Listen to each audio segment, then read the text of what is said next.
Maligayang pagbabalik sa Filipino Movie Recap.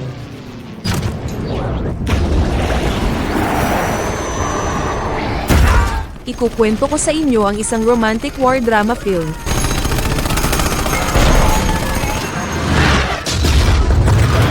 na pinamagatang Pearl Harbor noong 2001.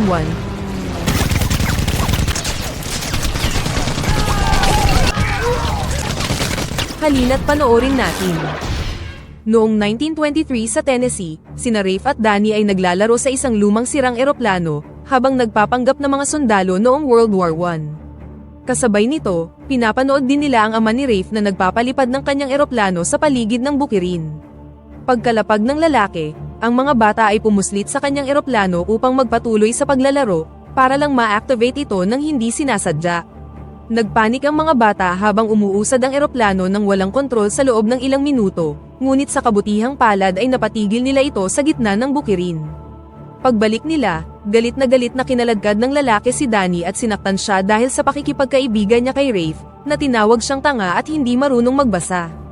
Kinuha ni Rafe ang isang lumang propeller at hinampas ang lalaki habang tinatawag niya ito na isang masamang German. Ipinaliwanag ng ama ni Danny na nakipaglaban siya sa mga German sa digmaan at umaasa siya na sana'y hindi nila makita ang mga bagay na nakita niya. I pray to God no one ever has to see the things that I saw. Pagkaalis niya, sinabi ni Danny kay Rafe na best friend niya siya, bago sumunod sa kanyang ama. Noong 1941, ang World War II ay nasa kasagsagan nito. Sina Danny at Rafe ay parehong first lieutenant sa Air Force, at palagi nilang gustong ipakita ang kanilang mga kasanayan sa pagpapalipad ng eroplano. Hangang-hanga ang mga kasamahan nila, ngunit si Major Harold Doolittle ay naiinis dito. Isang hapon, sinabi ni Harold kay Rafe na natanggap siya sa Eagle Squadron mula sa Britanya, kaya kailangan niyang pumili sa pagitan ng pananatili sa American Air Force o pagpunta sa London. Nang humingi ng payo si Rafe, sinabi ni Harold na piliin niya ang London. I'd go. Kalaunan, sinabi ni Rafe kay Danny na inassign siya ni Harold sa London sa halip na aminin na choice niya ito, ngunit nagalit pa rin si Danny. Noon pa man ay gusto niyang lumaban sila ng magkasama, at hindi siya nagtitiwala sa sino man maliban sa kanya. Sa isang tren papuntang New York, pinag-uusapan ni Evelyn at ng kanyang mga kaibigan kung paano ang buhay ng mga nurse sa militar. Ibinahagi ni Evelyn na nagkaroon siya ng romance kay Rafe 4 na linggo na ang nakalilipas, at inilarawan ito bilang ang pinakaromantikong mga araw ng kanyang buhay. Nakilala niya ito sa isang eye exam, na nagpapatunay na nahihirapan siyang magbasa. Si Rafe ay may dyslexia ngunit nakikita niya ng maayos ang lahat ng iba pa, kaya ipinasa siya ni Evelyn. Kalaunan, habang binibigyan siya ni Evelyn ng turok, nag-usap sila tungkol sa kanilang mga ama na parehong mga veterano, ngunit patuloy na nanligaw si Rafe. Gayunpaman, nabunyag na ang shot na ibinigay ni Evelyn ay dati nang nakuha ni Rafe, dahilan para mawalan siya ng malay. Kinagabihan, hinintay ni Rafe si Evelyn sa labas ng ospital na may dalang champagne. Patuloy na sumasakit ang kanyang ilong, kaya inasikaso ito ni Evelyn, at kalaunan ay nauwi sa paglaplapan ng dalawa. Pagdating ng tren sa istasyon, hinintay ni Rafe si Evelyn na may dalang maliit na origami bird. Dinala niya ang ilan sa kanyang mga kasamahan at ipinakilala niya ang mga ito sa iba pang mga nurse, para magkakasama silang pumunta sa club ng gabing yun. Ginawa ng mga sundalo ang lahat para manligaw sa mga nurse, ngunit hindi sila magaling pagdating dito. Habang distracted ang iba, sina Rafe at Evelyn ay pumuslit sa harbor at sumakay ng bangka upang marating ang isang magarbong cruise ship sa malapit. Pagbalik nila sa hotel, sinabi ni Rafe kay Evelyn na pupunta siya sa London at inamin niyang nag-volunteer siya. Nangako si Rafe na babalik siya para kay Evelyn, at hiniling sa kanya na huwag pumunta sa istasyon ng tren dahil hindi siya magaling sa pagpapaalam. Bilang farewell gift, ibinigay sa kanya ni Evelyn ang kanyang scarf. Kinabukasan, nagpakita pa rin si Evelyn sa stasyon, at dito na na-realize ni Rafe na mahal talaga siya ng babae. She loves me. Habang nagpapatuloy ang digmaan, ang British Air Force ay nahihirapang mapanatili ang kontrol sa kalangitan. Pagkarating sa Britanya, si Rafe ay itinalaga sa isang eroplano na puno ng mga tama ng bala at mga mantsa ng dugo mula sa nakaraang piloto, na hindi namatay hanggang sa lumapag siya. Sa USA, sinabi ng Pangulo sa kanyang team na kailangan nilang tulungan ang Europa para talunin ang mga Nazi. Bilang tugon, planong gumanti ng Japan sa pamamagitan ng pagsira sa American Pacific Fleet sa Pearl Harbor. Kalaunan, ang pangkat ng mga nurse ni Evelyn at ang squadron ni Danny ay ipinadala sa Pearl Harbor, kung saan pinalamutian ng mga piloto ang kanilang mga eroplano ng mga nakakatawang larawan. Sa pagdaan ng mga linggo, tiniyak ni na Evelyn at Rafe na palagi silang nagsusulat ng liham sa isa't isa, kung saan ibinahagi nila ang takbo ng kanilang mga buhay. Ipinaliwanag ni Rafe na mahirap makipagkaibigan dahil araw-araw ay may mga sundalong namamatay sa labanan. Sa kabila nito, proud siya sa paggabay sa kanyang koponan at so far ay hindi pa siya natatalo sa laban. Ang USA ay patuloy na nagpapadala ng mga fleet sa Atlantic, at ang Admiral ay hindi masyadong masaya sa kakaibang tactics na ito. Samantala, ang Japan ay lihim na kumukuha ng mga larawan ng lahat upang mamonitor ang kanilang posisyon, at naghanda ng mga torpedo para sa isang malaking pag-atake. Isang araw, ang London base ay inactivate ang kanilang siren, at ang koponan ni Rafe ay nagmamadaling sumakay sa kanilang mga eroplano upang makisali sa isa pang laban. Napakahusay ng kanilang teamwork, at sa loob lamang ng ilang minuto, nagawa nilang mapabagsak ang ilang eroplano ng Hapon. Sa kasamaang palad, sinurpresa ng kalaban ang eroplano ni Rafe mula sa likuran at nagawang mabaril ito, na nagdulot ng pagtagas ng langis. Sa pagsisimula ng apoy, walang makita si Rafe at hindi rin siya makalabas dahil na-stuck ang canopy. Binaril niya ang salamin para basagin ito, ngunit bago pa siya makalabas, binaril muli ang eroplano at mabilis itong bumagsak sa dagat. Samantala, si Danny ay nanonood ng boxing match at masayang-masaya siya nang makitang nanalo ang kanyang fighter. Gayunpaman, nagambala ang kasiyahan nang makatanggap siya ng nakakakilabot na balita. Makalipas ang ilang minuto, binisita ni Danny si Evelyn para ipaalam sa kanya na namatay si Rafe sa labanan. Pinag-usapan nila kung gaano sila kalungkot ngayong wala na si Rafe, at dito nalaman ni Danny na talagang nag-volunteer ang kanyang kaibigan. Makalipas ang ilang araw, nadurog ang puso ni Evelyn nang matanggap niya ang huling sulat na ipinadala sa kanya ni Rafe. Samantala, patuloy na inihahanda ng Japan ang malaking pag-atake nito at sinubukang magpadala ng mga peking mensahe sa kanilang mga sundalo dahil alam nilang tinitiktikan sila ng Amerika. Gayunpaman, alam ng American intelligence kung ano talaga ang nangyayari. Makalipas ang 3 buwan, magkasama pa rin sina Danny at Evelyn, na nakahanap ng aliw sa kanilang parehong pinagdadaanang kalungkutan. Isang araw, nakalimutan ni Evelyn ang kanyang panyo sa restaurant, kaya pumunta si Danny sa bahay ng nurse para ibalik ito. Pumayag silang magkita ng mas madalas, bagaman hindi sigurado si Evelyn. Kinabukasan, tinukso si Evelyn ng ibang mga nurse, at tiniyak sa kanya na panahon na para mag-move on. Pagkarating sa bahay, itinago na ni Evelyn ang mga sulat at origami ni Rafe, at nagsabi na ng kanyang huling paalam. Sa Washington DC, natuklasan nila na nawawala ang Japanese fleet at hindi sila mahanap ng kanilang mga eroplano, na lubhang kahina-hinala. Sa Pearl Harbor, si Danny ay naging isang napakahusay na team leader. Palaging bumibisita si Evelyn sa kanya, at inamin ni Danny sa kanyang mga kaibigan na nakukonsensya siya dahil nagkakagusto siya sa nobya ng kanyang matalik na kaibigan, ngunit hinikayat siya ng mga ito na mag-move on na. Kalaunan ng araw na yun, isinakay ni Danny si Evelyn sa isang eroplano para sabay nilang panoorin ang paglubog ng araw. Pagbalik nila, nagtago sila sa parachute garage at doon nagbembangan ng buong magdamag. Kinaumagahan, nagpakita si Evelyn ng ilang pagdududa sa kanilang ginawa, ngunit tiniyak sa kanya ni Danny na okay lang ito at pumayag silang magsimulang mag-date. Sa paglipas ng mga araw, sina Danny at Evelyn ay masayang-masaya sa bago nilang relasyon. Samantala, ang Japan at USA ay patuloy na nag-eespiya sa isa't isa, at kailangang gumawa ng maraming paghula upang maunawaan kung ano ang sinusubukang sabihin sa kanila ng kanilang intel. Ang mga fleet at eroplano sa magkabilang panig ay ginagalaw araw-araw, upang subukang panatilihing nalilito ang kanilang kalaban. Isang gabi, nagtatrabaho si Evelyn sa ospital at pagtingala niya, laking gulat niya nang makita si Rafe doon. Kasabay nito, nakatanggap si Danny ng sulat mula kay Rafe na nagsasabi sa kanya ng nangyari. Nakaligtas si Rafe sa plane crash, at sa pag-alala tungkol kay Evelyn, nakahanap siya ng lakas upang makalabas ng eroplano at lumangoy sa ibabaw ng tubig.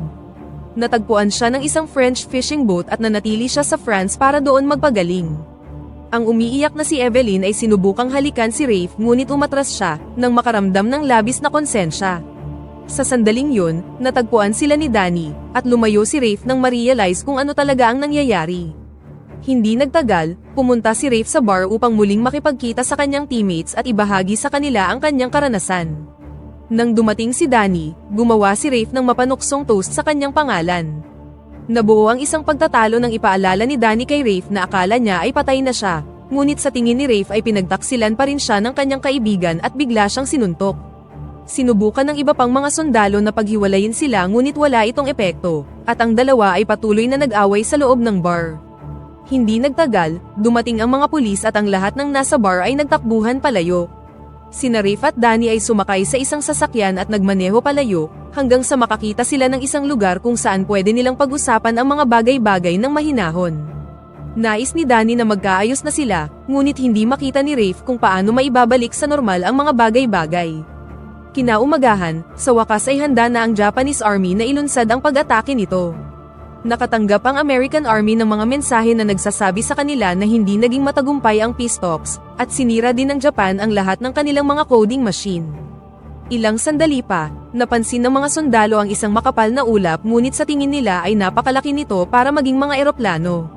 Sa tingin ng mga Amerikano ay mangyayari ang isang pag-atake, ngunit hindi nila mahulaan kung saan. Hindi nagtagal, ang mga Japanese plane ay nakarating na sa Pearl Harbor, at ang ilan sa mga piloto ay lumipad ng napakalapit sa lupa upang subukang bigyan ng babala ang mga inosenteng sibilyan. Pagdating nila sa base, nagpaputok sila ng lahat ng uri ng armas.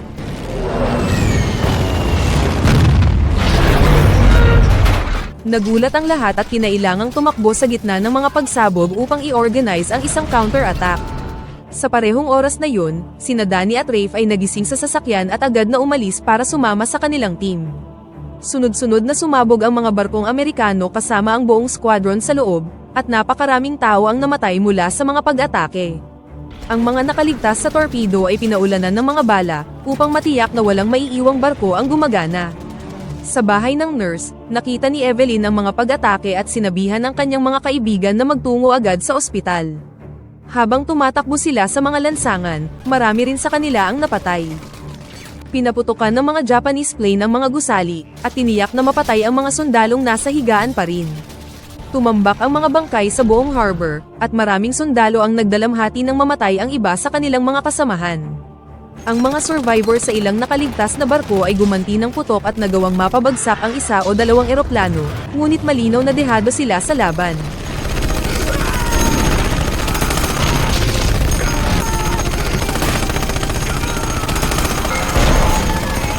Ang mga Amerikanong sundalo na tumatakbo papunta sa kanilang mga eroplano ay nasa ilalim pa din ng heavy gunfire, kaya ang karamihan sa kanila ay hindi na nakaabot ng buhay. Sinubukan ng ilang sundalo na magpaputok gamit ang anumang baril na mahahanap nila, at umakyat sa mga bubong para sa mas magandang view, ngunit mabilis din silang pinabagsak. Hindi nagtagal, pinasabog na rin ang mga eroplano, na nagdulot ng mas marami pang pagsabog at pagkamatay ng mga sundalo. Tumalon sina Danny at Rafe mula sa sasakyan at sinubukan ng kanilang makakaya upang makalusot sa mga pagsabog at bala, umaasa na makakahanap ng isang gumaganang eroplano na magagamit nila upang lumaban. Samantala sa ospital, kailangang ilayo ng mga nurse at doktor ang mga pasyente sa mga bintana dahil inaatake din ang gusali. Tinakpan nila ang kanilang mga sarili ng mga kutsyon upang protektahan ang kanilang mga katawan mula sa mga nahuhulog na debris, habang ang mga pader ng ospital ay gumuguho. Pagkatapos ng maraming pagtakbo, nakapasok sina Rafe at Danny sa isang gusali at tumawag sa telepono para humingi ng backup. Ilang sandali pa, sumabog ang kalapit na gusali at nasira ang lahat ng linya, kaya napilitan ang dalawa na magpatuloy sa paggalaw. Ginabayan ni Danny si Rafe at ang isang grupo ng mga sundalo pabalik sa kanyang sasakyan, at ipinaliwanag sa kanila na may maliit na mechanic runway sa malapit na hindi pa nasisira. Sinundan sila ng ilang Japanese plane na nagpaputok sa kanila, ngunit nakaiwas ang mga lalaki sa mga bala, bagaman nasira ang sasakyan nila. Sa baybayin, patuloy na lumulubog ang mga barko at ang mga sundalo ay nahulog sa kanilang kamatayan. Ang mga sumusubok na lumangoy ay binaril ng mga eroplano ng Hapon. Ang ilang mga sundalo ay sinikap na magtago sa ilalim ng mga lumubog na barko, habang ang iba naman ay naipit sa ilalim ng barko at dahan-dahang nalunod hanggang sa mamatay. Sa ospital, ang mga nurse at doktor ay kinailangang gumamit ng iba pang mga silid tulad ng kusina upang magamot ang kanilang mga pasyente. Samantala, nakarating na ang grupo sa huling nakatayong base at kinuha ang lahat ng mga armas na mahanap nila. Desperado silang magpaputok, ngunit inutusan sila ni Rafe na maghintay upang maiwasang ibigay ang kanilang posisyon. Lumipad ang mga Japanese plane nang walang nakikita, at umatake ang grupo ni Rafe nang nakatingin ang mga kalaban sa ibang direksyon. Agad na gumanti ang mga Hapon, at napatay ang ilan sa mga sundalo. Nalungkot si Danny nang makitang namatay ang isa niyang kaibigan at kinailangan siyang kaladkarin ni Rafe. Nang magkaroon sila ng opening, tumakbo ang grupo para sumakay sa natitirang mga eroplano, bagamat mabilis itong nakita ng mga Hapon at pinasabog ang ilan sa kanila. Sina Danny at Rafe ay nagawang makasakay sa huling dalawang eroplano, at sumang-ayon na magtulungan tulad ng dati. Sa kabutihang palad, nagawa nilang maabot ang runway bago pa mapasabog ng mga kalaban ang hangar. Gamit ang kanilang lumang tactics at perfect teamwork, lumipad ang dalawa sa paligid ng base at pinabagsak ang napakaraming Japanese plane.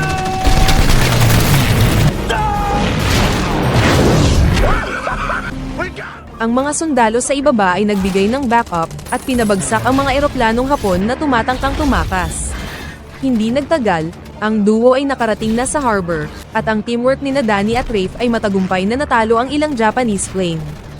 Samantala sa Japanese headquarters, na-realize ng commander na wala na silang element of surprise, kaya inutos niya sa mga natitirang piloto na umatras na. Sa ospital, wala na silang sapat na staff at kagamitan upang iligtas ang lahat, kaya sinabihan si Evelyn na ibukod ang mga pasyente sa pagitan ng mga maaari pang gumaling at sa mga wala ng pag-asa. Nagsimula na ring magdatingan ang mga sibilyan, at nalungkot ang mga nurse nang makita ang bangkay ng mga kapamilya nila. Hindi nagtagal, ang natitirang mga tropa ay sumakay sa mga bangka upang maghanap sa tubig at iligtas ang mga survivor, ngunit karamihan sa mga nahanap nila ay mga bangkay na. Kalaunan, huminto sina Rafe at Danny sa ospital para mag-donate ng dugo, dahilan para maging awkward ang sitwasyon sa paligid ni Evelyn. Sa sumunod na araw, tinalakay ng US President ang insidente sa isang conference at opisyal na nagdeklara ng gyera laban sa Japan. Ang kanyang mga advisor ay kinakabahan sa kanyang mga plano. What you're asking can't be done. Ngunit tumayo ang Pangulo mula sa kanyang wheelchair upang patunayan na maaari nilang makamit ang anumang bagay. It can't be done. Pagkatapos ng isang seremonya para sa lahat ng mga namatay na sundalo, nakipag-usap si Evelyn kay Rafe at nalaman na siya at si Danny ay makikipagtulungan kay Major Harold para sa isang secret mission. Sa kanilang pag-uusap, ibinunyag ni Evelyn na buntis siya sa anak ni Danny. Ipinaliwanag din niya na ibibigay niya kay Danny ang kanyang buong puso, ngunit mamahalin din niya si Rafe sa buong buhay niya. Kalaunan, pinuntahan ni Evelyn ang dalawang lalaki sa kanyang buhay, at sa wakas ay pinayagan na ni Rafe si Danny na makamit ang kanyang kaligayahan. Habang nagpapaalam sila, nangako si Evelyn na hihintayin niya si Danny, at hindi siya iiwan para kay Rafe. Nang muling makasama ng dalawa si Harold, nalaman nilang nabigyan sila ng Silver Star at na-promote bilang mga kapitan. Sinabi sa kanila ni Harold na lubhang mapanganib ang secret mission at malamang ay hindi na sila makakabalik, ngunit gusto pa rin nilang lumaban para sa kanilang bansa. Kalaunan, sinunog ni Rafe ang mga sulat ni Evelyn, at sinubukang kumbinsihin si Danny na huwag gawin ang misyon, ngunit dahil hindi alam ni Danny ang tungkol sa sanggol, tumanggi siyang umatras. Nagsanay ang secret mission team sa loob ng ilang buwan, at sa wakas ay handa na silang kumilos noong 1942. Binigyan sila ni Harold ng isang nakaka-inspire na speech, habang ang mga mekaniko naman ay inalis ang mabibigat na bahagi ng eroplano upang mas mabilis ang kanilang paglipad. Ang mga eroplano ay isinakay sa mga aircraft carrier, at dito ipinaliwanag ni Harold na ang syudad ng Tokyo ang sasalakayin nila. Mahaba ang biyahe kaya para makapag-refuel, titigil sila sa China, at tinuruan sila ni Doolittle kung paano sabihin sa wikang Chinese na Amerikano ako. Nag-aalala sina Rafe at Danny tungkol sa kanilang kakaunting bilang, ngunit tiniyak ni Harold na meron silang plano. Samantala sa base, humingi ng pabor si Evelyn sa isang kaibigan at pinaupo siya nito sa comms room para marinig niya kung ano ang nangyayari kina Rafe at Danny. Kalaunan, sinabi na ni Doolittle ang plano sa kanyang team, at sinurpresa ang lahat sa pamamagitan ng pag-anunsyo na lilipad din siya, sa kabila ng pagtutol ng mga nakatataas. Sa kasamaang palad, nakita ng hukbong Hapon ang kanilang presensya ng mas maaga. Dahil hindi na sila maaaring huminto sa China, wala silang sapat na gasolina para sa buong labanan, kaya sinimulan nilang alisin ang mas maraming timbang mula sa mga eroplano hanggat maaari. Bago lumipad, sina Rafe at Danny ay nag-shake hands at nangako sa isa't isa na mag-iingat sila. Sa kabutihang palad, ang koponan ay puno ng mga ekspertong piloto at nagawang makalipad sa mga maiikling runway ng barko. Nang nahanap nila ang mga pabrika sa Tokyo, agad nilang sinimulan ang paghulog ng mga bomba, na agad na sumira sa ilang mga gusali. Ang mga sundalong Hapon ay tumakbo sa kanilang mga sandata upang gumanti ng putok, at marami sa kanilang mga eroplano ang lubhang napinsala. Ang mga pag-ataking ito ay tumama sa kanilang mga eroplano at pumatay sa ilang mga piloto, na ginawa pang mas maliit ang kanilang maliit na bilang. Ang mga nakaligtas na eroplano ay sinubukang iwasan ang mga pag-atake hanggang sa abot ng kanilang makakaya, ngunit lumilipad sila ng walang gabay, dahil ang barkong nagdala sa kanila ay inatake at pinalubog din. Nawalan sila ng kontak sa base at hindi na alam ni Evelyn ang nangyayari. Hindi nagtagal, halos maubusan na ng gasolina ang team at nag-aalala na baka hindi na sila makaligtas, ngunit sa kabutihang palad ay nakita ni Rafe ang ilang palayan at sumang-ayon na doon sila maglanding. Sa kasamaang palad, tumigil na sa pag-ikot ang mga propeller ni Rafe at naging hindi maganda ang kanyang nakaplanong paglanding. Habang kumakalat ang apoy sa kanilang paligid, ang mga nakaligtas ay umalis sa mga wreckage, para lang mapalibutan ng mga sundalong Hapon na agad na nagpaputok sa kanila. Si Rafe at ang kanyang mga kasamahan ay gumanti ng putok habang nagtatago, at kalaunan ay nawalan na ng pag-asa na makakatakas pa sila. Sa sandaling yun, lumitaw ang eroplano ni Danny at binaril ang karamihan sa mga sundalong Hapon. Gayunpaman, ang eroplano ay naubusan na rin ng gasolina, na humantong sa isang malakas na pagbagsak sa malapit. Nang mag-alala tungkol sa kanilang mga kaibigan, lumabas ang koponan ni Rafe sa kanilang pinagtataguan at tumakbo sa palayan habang binabaril ang sinumang kalaban na nagtatago sa matataas na damo. Hindi nagtagal, natagpuan ni Rafe si Danny na may nakatusok na piraso ng metal sa kanyang leeg at sinubukang tulungan siya, ngunit inatake sila ng ilan pang Hapon mula sa likuran. Pinalibutan ng mga sundalong Hapon ang lahat ng mga nakaligtas at sinimulan silang igapos. Sa panahong yun, nakahanap si Rafe ng isang nahulog na baril at mabilis na nagpaputok, na pumatay sa ilang mga kalaban bago siya naubusan ng bala. Bilang ganti, naghanda na ang mga Hapon na barilin si Rafe, ngunit tumalon si Danny at kumilos bilang isang shield. Ginamit ng ibang mga sundalong Amerikano ang kaguluhang ito para kunin ang isang granada at tinapos ang ilang huling sundalong Hapon. Tumakbo si Rafe sa tabi ni Danny at sinabi sa kanya ang tungkol sa sanggol, umaasa na magbibigay ito sa kanya ng lakas upang manatiling buhay. Gayunpaman, sinabi ni Danny kay Rafe na siya na ang magiging ama, at hindi nagtagal ay namatay sa mga bisig ng kanyang kaibigan. Ilang sandali pa, nahanap ng mga hukbong Tsino ang grupo at iniligtas sila. Nang bumalik si Rafe sa Amerika, labis ang saya ni Evelyn nang makita siya. Gayunpaman, agad itong napalitan ng kalungkutan, nang ma-realize na ang kabaong na dala nila ay para kay Danny. Sa huli, ang lahat ng mga nakaligtas sa labanan sa Pearl Harbor, kabilang ang mga nurse at doktor, ay binigyan ng medalya para sa kanilang katapangan, at sila ang naging inspirasyon na tumulong sa Amerika na manalo sa digmaan. Kalaunan, ipinanganak na ni Evelyn ang kanyang anak at pinangalanan siyang Danny. Si Rafe ang tumayo niyang ama at isinakay siya sa eroplano upang parangalan ang mga alaala ni Danny, at dito na nagtatapos ang pelikula. Shoutout kay Riderman Motovlog TV from San Isidro Manuevo Panabo City, Davao, Family Lampero, Reynanti Adzi from Riyadh, Saudi Arabia, Ronald Cangaida from Tanay Rizal, Bart Harris, Maxine Miguel from Navotas City, Michael John Reyes from Negros Occidental, Pap Joels from Pinamungahan, Cebu, Ion from Samar, Gogo Gojo from Sacred Heart Elementary School, Esmer Gugma TV from Coron, Palawan, at kay Phil Ensoy. Pakipindot naman ang like button kung nagustuhan mo ang pelikula at kung hindi naman, pindutin mo ng 2 beses ang dislike button para lang makasiguro.